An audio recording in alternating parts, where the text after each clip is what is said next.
Je vous fais le serment de ne jamais trahir le Congo. À notre population fait qu'aujourd'hui, plus que jamais, nous devons garder l'unité entre nous. Les gens ne comprendront pas aujourd'hui ce que je suis en train de dire, mais dans quelques années, ils comprendront. La chance que nous avons aujourd'hui, c'est d'avoir ce président, Félix Tshisekedi. Pourquoi? Parce qu'il est celui qui s'est levé contre le Rwanda, contre Paul Kagame.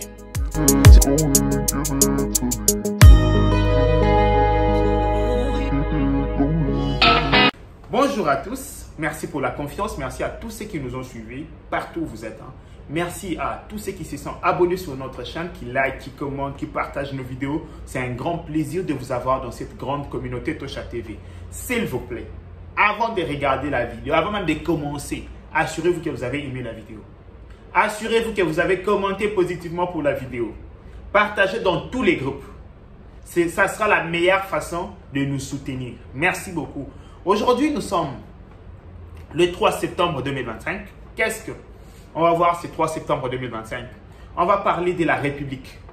Vous savez vous tous que Joseph Kabila, depuis son procès, il n'a jamais pris la parole. Et là, il vient de publier sa tribune. Dans sa tribune, Joseph Kabila parle de quoi? Il a mentionné quelques points. Il a parlé d'abord du procès contre lui. Joseph Kabila, il a parlé de l'arrestation des généraux et militaires, entre guillemets Katangé. Joseph Kabila, sur sa tribune, il a parlé de la corruption et pillage familial. Joseph Kabila a parlé de la paix et la réconciliation nationale. Il a encore parlé sur l'autre point de la violence contre les missions diplomatiques. Oui, il a encore fait l'appel aux partenaires internationaux. Dans tous ces points, je vais essayer de vous expliquer point par point qu'est-ce que Joseph Kabila a dit. Premièrement, l'intitulé de cette tribune, c'est sur l'instrumentalisation de la justice, la perquisition politique et l'avenir et de l'avenir réconciliation nationale en République démocratique du Congo. Joseph Kabila, dans tout ça, il dit, ça fait 3 mois qu'il avait fait son discours.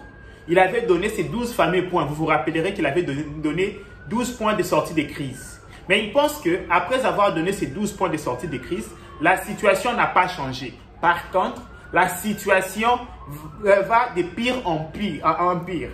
Et c'est pourquoi il a encore fait cette tribune. Sur le procès intenté contre lui, Joseph Kabila dit ceci. En mai 2025, le Sénat a illégalement et inconstitutionnellement levé les immunités de l'ancien président et sénateur à vie. Une garantie constitutionnelle conçue pour éviter la tentation de s'accrocher indéfiniment au pouvoir pour tout président en exercice. Donc, par peur qu'il y ait des représailles, quoi. Il fustige d'abord le Sénat. Il dit qu'ils ont levé ses immunités illégalement parce que d'autres personnes pensaient que pour lever les immunités d'un ancien président de la République, il fallait réunir les 2 chambres en congrès. Après avoir réuni les 2 chambres en congrès, c'est je pense, 1/3 des membres doivent voter.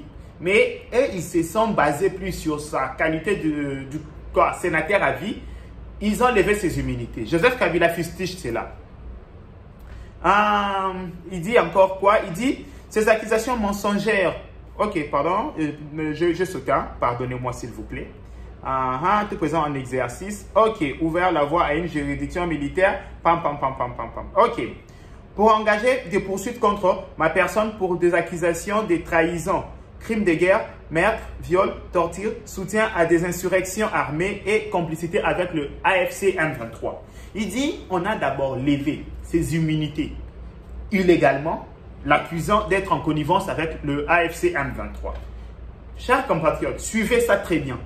Suivez ces tribunes. Pour ceux qui sont avec nous au groupe, je vais l'envoyer au groupe, vous pouvez aussi lire. Ici, Joseph Kabila, il dit ces accusations mensongères politiquement motivées sont orchestrées par un leadership désespéré d'échapper à ses propres responsabilités. En réalité, tout au long de la procédure décriée, aucune preuve tangible n'a été présentée pour étayer ces accusations. Il pense que dans ces procès, il n'y avait rien qui a étayé ces accusations. Donc là, il parlait de lui. Il a essayé un peu de passer en revue tout ce qui s'est passé pendant son procès. Ici, Joseph Kabila va nous parler des arrestations des généraux katangais. Suivez bien ici. Joseph Kabila dit, au cours des 4 dernières années, près de 60 officiers supérieurs de l'armée et de la police ont été arrêtés et détenus sans procès. Certains sont morts en prison. Joseph Kabila pense que ça fait 4 ans qu'il y a la persécution des généraux, entre guillemets, katangais. Et il dit, ces hommes qui ont consacré leur vie à la défense de la nation sont désormais étiquetés comme conspirateurs. Le régime est allé jusqu'à prétendre que des agences de renseignement étrangères auraient fourni les noms de prétendus putschistes. Pourtant, aucun processus judiciaire transparent n'a été engagé. Il est largement admis que ces arrestations révèlent de purges politiques visant à éliminer des figures soupçonnées de loyauté envers l'administration précédente. Donc ici, Joseph Kabila pense que l'arrestation de généraux, mais ici je vais placer un tout petit virgule, mais c'est Joseph Kabila. Quand d'autres généraux ont avoué, comme le général, je me rappelle, il s'appelle comment? Christian Chiwewe a avoué d'être contacté par vous.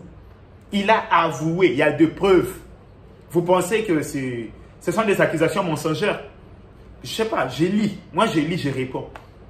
Vous pensez que ce sont des accusations mensongères? Ok, on continue. Sur la corruption et le pillage familial, Joseph Kabila dit que le président actuel, Félix Antoine Tshisekedi, a orchestré donc un système pour piller la RDC, enrichir sa famille. Là, c'est Joseph Kabila qui pense comme ça. Ok. Les fausses accusations de trahison à mon encontre ne servent qu'à détourner l'attention de nombreux cas de corruption, de mauvaise gouvernance, de tribalisme et de népotisme qui gangrènent son propre entourage. Le peuple congolais connaît la vérité. Sa famille et ses alliés politiques sont profondément impliqués dans le pillage de provinces riches en minerais au Katanga. Donc, il pense que tout ce qui se passe, procès, accusations, c'est pour détourner l'attention de l'opinion contre le pillage orchestré au Katanga, entre guillemets. Chers compatriotes, même production, même revenu, mais nous avons vu ce que le gouvernement actuel est en train de faire en termes d'infrastructures. Pendant que 6 ans, Joseph Kabila, pendant 18 ans, lui qui n'avait rien fait comme mafia, comme pillage, après 18 ans, quelle est l'infrastructure que nous pouvons se dire, ça, Félix avait trouvé ça comme ça, il a détruit. Dis-moi. Moi, je lis. Je n'ai rien ici. Il y a le groupe qui est là. Vous pouvez intégrer notre groupe. Allez voir le document. Moi, je ne fais que lire sa tribune. Ok. Ici, Joseph Kabila nous parle de la paix et la réconciliation nationale. Il dit quoi? En dépit d'un accord de paix récemment signé avec le Rwanda, le sang continue d'écouler à travers le pays. Au nord, l'ADF, le FDLR, la Codeco et des centaines de groupes armés approvisionnés en armes et en munitions par les gouvernements continuent de massacrer des civils et de cibler de communautés rivales. Chers compatriotes, ces points, Joseph Kabila ne mentionne pas la FCM 23. Il pense qu'ils sont accusés à tort. Mais quand vous pensez qu'on accuse ces gens à tort, donc vous êtes en connivence avec eux. Et quand on dit que vous êtes en connivence avec eux, vous dites ce sont des accusations sans raison, sans fondement. Allô, c'est nous qui ne comprenons rien ou quoi? Dites-moi, c'est nous qui ne comprenons absolument rien ou quoi? Parce que ici, quand vous dites que vous avez cité tous les groupes armés qui sèment la terreur en République démocratique du Congo, mais vous n'avez pas cité le M23, l'AFC. Tout le monde sait ce qui se passe en République démocratique du Congo.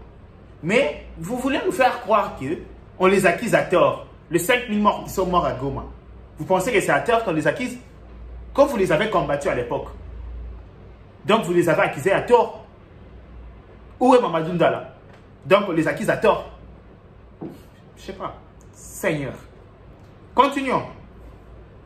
Et ici, il dit, la réconciliation ne sera pas obtenue par ces accords ou par des procédures sélectives. Elle exige un dialogue authentique réunissant autour de la table toutes les parties prenantes, responsables religieux, société civile, communauté et acteurs politiques. Sans cela, le Congo restera prisonnier des cycles de violence et des contre-violences.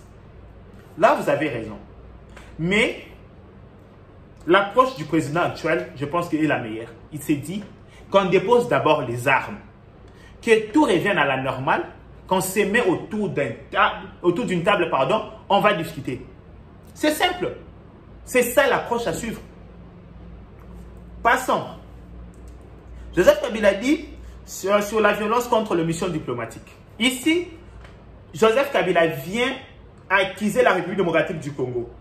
Il vient accuser la République démocratique du Congo comme étant un État voyou.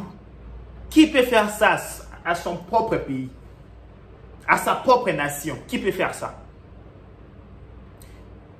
Il dit, alors même que le régime réclame le soutien du monde, il a montré son mépris pour les normes internationales. Lors d'un rassemblement à Kinshasa, sa milice urbaine connue sous le nom de Force du Progrès a attaqué plusieurs missions diplomatiques, y compris les ambassades des États-Unis d'Amérique, de la France, du Kenya, Ouganda et du Rwanda.